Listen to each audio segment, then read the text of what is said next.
Hello students, आज के सामाजिक विज्ञान की कक्षा में आपका पुनः एक बार इतिहास शिक्षण के लिए स्वागत है। पिछले दिन हम लोगों ने यह देखा था कि डीएम की तानाशाही का विरोध नेशनल लिबरेशन फ्रंट द्वारा किया गया और वियतनाम युद्ध का क्षेत्र बन गया। अमेरिका का इस युद्ध में प्रवेश हुआ, जिसका कारण निम्नलिखित है। ये देखते हैं। उत्तर में हो ची मिन्ह सरकार की सहायता से एनएलएफ यानी नेशनल लिबरेशन फ्रंट देश के समीकरण के लिए लड़ी। इस गठबंधन के कारण कम्युनिस्टों की बढ़ती शक्ति से अमेरिका चिंतित हो गया है, इसलिए उसने अपनी सैनिक टुकड़ी को भेजकर कठोरता से हस्तक्षेप करने का निश्चय किया। आइए देखते हैं अमेरिका वियतनाम युद्ध। वियतनाम युद्ध अमेरिकी नीति बनाने वालों के बीच उत्पन्न भय के कारण हुआ कि हो ची मिन्ह सरकार की विजय से दूरगामी प्रभाव यानी डोमिनो इफेक्ट आरंभ हो जाएंगे, अर्थात कम्युनिस्ट सरकार अन्य देशों में भी स्थापित हो जाएगी। अमेरिका द्वारा युद्ध में प्रवेश करने से एक नया चरण प्रारंभ हुआ, जो वियतनामियों के साथ साथ अमेरिकियों के लिए भी बहुत महंगा सिद्ध हुआ। यह युद्ध उत्तरी वियतनाम इसके कम्युनिस्ट सहयोगी दलों द्वारा समर्थित और दक्षिणी वियतनाम की सरकार अमेरिका द्वारा समर्थित दक्षिणी कोरिया, ऑस्ट्रेलिया, न्यूजीलैंड, थाईलैंड आदि के बीच लड़ा गया। उत्तरी वियतनामी सरकार और वियतकांग में औपनिवेशिक युद्ध के रूप में संघर्ष देखा गया। इसमें आप देख रहे हैं कि अमेरिका वियतनाम युद्ध में उत्तरी वियतनाम जिसके कम्युनिस्ट सहयोगी दलों द्वारा समर्थित और दक्षिणी वियतनाम की सरकार जो अमेरिका द्वारा समर्थित दक्षिणी कोरिया, ऑस्ट्रेलिया, न्यूजीलैंड, थाईलैंड आदि के बीच लड़ा गया और यह औपनिवेशिक युद्ध के रूप में देखा गया। इसे यह प्रारंभिक रूप से फ्रांस, अमेरिका द्वारा समर्थित और बाद में दक्षिणी वियतनाम के विरुद्ध लड़ा गया, जो अमेरिका का कठपुतली राज्य था। वर्ष 1965 की शुरुआत में अमेरिका की सैनिक टुकड़ियों को तैनात किया गया। अगला बिंदु है ऑपरेशन लाओस। कंबोडिया से अंतर्राष्ट्रीय सीमाओं तक फैल गया, जिसमें भारी बम वर्षा की गई। युद्ध में अमेरिकी भागीदारी वर्ष 1968 में शिखर पर पहुंच गई। अपने उन्नत तकनीक और अच्छी चिकित्सकीय आपूर्ति होने के बावजूद भी अमेरिकी घायलों की संख्या बहुत ज्यादा थी। युद्ध का अंत कैसे हुआ, ये देखते हैं। अमेरिका के साथ संघर्ष का दौर काफी यातनापूर्ण व क्रूर था, क्योंकि उसने व्यापक रूप से रासायनिक हथियारों, नापाम, एजेंट ऑरेंज और फास्फोरस बमों का प्रयोग किया। इस युद्ध में सैनिकों के अतिरिक्त असंख्य नागरिक भी मारे गए। अंतर्राष्ट्रीय विरोधों के बावजूद अमेरिका ने वियतनाम युद्ध में रासायनिक हथियारों का प्रयोग किया। अमेरिकी मीडिया और फिल्मों ने युद्ध का समर्थन करने और उसकी आलोचना करने दोनों में महत्वपूर्ण भूमिका निभाई। अंत में 15 अगस्त 1973 को अमेरिकी सेना की भागीदारी का अंत हो गया। परिणाम स्वरूप प्रकरण यानी चर्च केस चुक संशोधन अमेरिकी कांग्रेस द्वारा पास कर दिया गया। वियतनाम, लाओस और कंबोडिया में अमेरिकी सैन्य गतिविधियों को तब तक निषेध कर दिया गया जब तक राष्ट्रपति अग्रिम रूप से कांग्रेस के अनुमोदन को प्राप्त न करे। अप्रैल 1975 में वियतनाम के लोगों ने साइगान पर कब्जा कर लिया है, जिसके बाद युद्ध समाप्त हो गया। वर्ष 1976 में उत्तरी और दक्षिणी वियतनाम पुनः एकीकृत हो गए। एकीकृत का मतलब कि जो दो भागों में वियतनाम बटा था, उत्तरी और दक्षिणी वियतनाम, वो संयुक्त हो गए, एक में मिल गए। अब आइए देखते हैं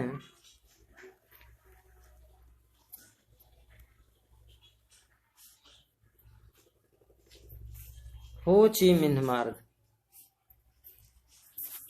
हो ची मिन्ह मार्ग इस बात का प्रतीक है कि किस प्रकार वियतनामियों ने सीमित संसाधन होते हुए भी उनका फायदा उठाया। यह मार्ग पगडंडियों और सड़कों का विशाल नेटवर्क था। यह व्यक्तियों और सामग्रियों को उत्तरी वियतनाम से दक्षिणी वियतनाम तक ले जाने में प्रयोग किया जाता था।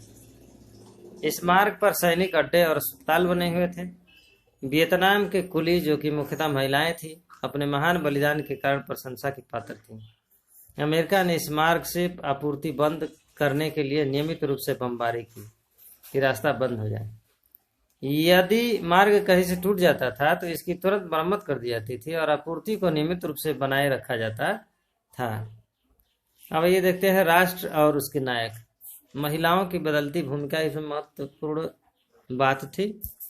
लेखक और राजनीतिक विचारक जैसे नहात लिन्ह ने उन महिलाओं को आदर्श माना जिन्होंने सामाजिक मूल्यों के विरुद्ध जो है विद्रोह किया। जैसे ही राष्ट्रवादी आंदोलन उभरे, उनकी भी एक नई छवि उभरी। फान बोई चाउ ने ट्रंग बहनों के जीवन पर आधारित एक नाटक लिखा जो 3943 ईस्वी में चीनी वर्चस्व के विरुद्ध लड़ी थी। त्रिउ अयु जैसी स्त्री ने एक विशाल सेना का संगठन किया और चीनी शासन का प्रतिरोध किया।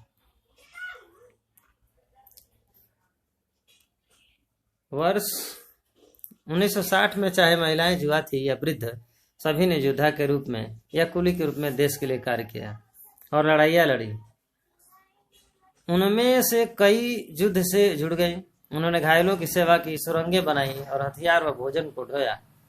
युद्ध के दौरान जिन्होंने मार्ग पर कार्य किया, उनमें से 70% से 80% महिलाएं थीं। युद्ध के बाद महिलाओं ने कृषि संबंधित सहकारी समितियों, कारखानों और उत्पाद इकाइयों में कार्य किया।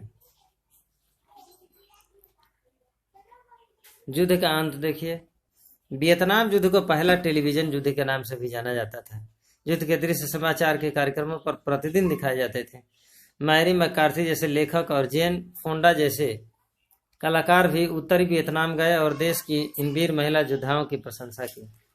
प्रतिष्ठित विद्वान नोम चॉम्स्की ने इस युद्ध को शांति, राष्ट्रीय आत्मनिर्णय और अंतर्राष्ट्रीय सहयोग के लिए सबसे बड़ा खतरा बताया। जनवरी 1974 में अमेरिका के साथ संघर्ष को समाप्त करते हुए पेरिस में एक शांति समझौते पर हस्ताक्षर किए गए, लेकिन साइगान शासक और एनएलएफ यानी नेशनल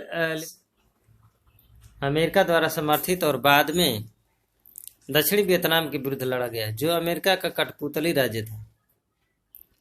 वर्ष 1965 की शुरुआत में अमेरिका की सैनिक टुकड़ियों को तैनात किया गया। अगला बिंदु है ऑपरेशन लाओस। कंबोडिया से अंतर्राष्ट्रीय सीमाओं तक फैल गया, जिसमें भारी बम वर्षा की गई। युद्ध में अमेरिकी भागीदारी वर्ष 1968 में शिखर पर पहुंच गई। अपने उन्नत तकनीक और अच्छी चिकित्सकीय आपूर्ति होने के बावजूद भी अमेरिकी घायलों की संख्या बहुत ज्यादा थी। युद्ध का अंत कैसे हुआ ये देखते हैं। अमेरिका के साथ संघर्ष का दौर काफी यातनापूर्ण व क्रूर था, क्योंकि उसने व्यापक रूप से रासायनिक हथियारों, नापाम, एजेंट ऑरेंज और फास्फोरस बमों का प्रयोग किया। इस युद्ध में सैनिकों के अतिरिक्त असंख्य नागरिक भी मारे गए। अंतर्राष्ट्रीय विरोधों के बावजूद अमेरिका ने वियतनाम युद्ध में रासायनिक हथियारों का प्रयोग किया। अमेरिकी मीडिया और फिल्मों ने युद्ध का समर्थन करने और उसकी आलोचना करने दोनों में महत्वपूर्ण भूमिका निभाई। अंत में 15 अगस्त 1973 को अमेरिकी सेना की भागीदारी का अंत हो गया। परिणाम स्वरूप प्रकरण यानी चर्च केस चुक संशोधन अमेरिकी कांग्रेस द्वारा पास कर दिया गया। वियतनाम, लाओस और कंबोडिया में अमेरिकी सैन्य गतिविधियों को तब तक निषेध कर दिया गया जब तक राष्ट्रपति अग्रिम रूप से कांग्रेस के अनुमोदन को प्राप्त न करे। अप्रैल 1975 में वियतनाम के लोगों ने साइगान पर कब्जा कर लिया है, जिसके बाद युद्ध समाप्त हो गया। वर्ष 1976 में उत्तरी और दक्षिणी वियतनाम पुनः एकीकृत हो गए। एकीकृत का मतलब कि जो दो भागों में वियतनाम बटा था, उत्तरी और दक्षिणी वियतनाम, वो संयुक्त हो गए, एक में मिल गए। अब आइए देखते हैं। अब ये देखते हैं राष्ट्र और उसके नायक। महिलाओं की बदलती भूमिका इसमें महत्वपूर्ण बात थी। लेखक और राजनीतिक विचारक जैसे नहात लिन्ह ने उन महिलाओं को आदर्श माना जिन्होंने सामाजिक मूल्यों के विरुद्ध जो है विद्रोह किया। जैसे ही राष्ट्रवादी आंदोलन उभरे, उनकी भी एक नई छवि उभरी। फान बोई चाऊ ने ट्रंग बहनों के जीवन पर आधारित एक नाटक लिखा जो 3943 ईस्वी में चीनी वर्चस्व के विरुद्ध लड़ी थी। त्रिउ अयु जैसी स्त्री ने एक विशाल सेना का संगठन किया और चीनी शासन का प्रतिरोध किया।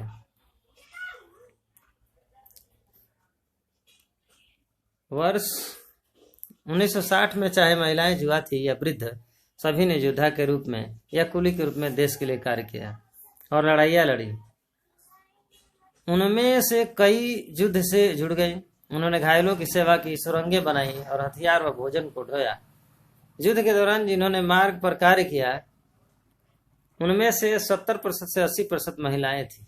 युद्ध के बाद महिलाओं ने कृषि संबंधित सहकारी समितियों, कारखानों और उत्पाद इकाइयों में कार्य किया। युद्ध का अंत देखिए।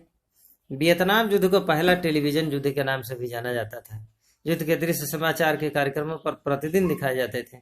मैरी मैकार्थी जैसे लेखक और जेन फोंडा जैसे कलाकार भी उत्तरी वियतनाम गए और देश की इन वीर महिला योद्धाओं की प्रशंसा की।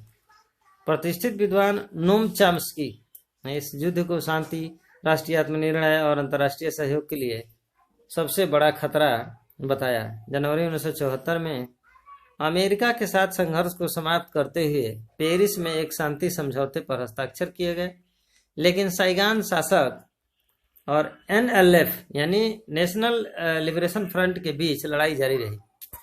30 अप्रैल 1975 को एनएलएफ ने राष्ट्रपति के महल पर कब्जा कर लिया। उत्तरी और दक्षिणी वियतनाम को सामाजिक गणतांत्रिक वियतनाम बनाने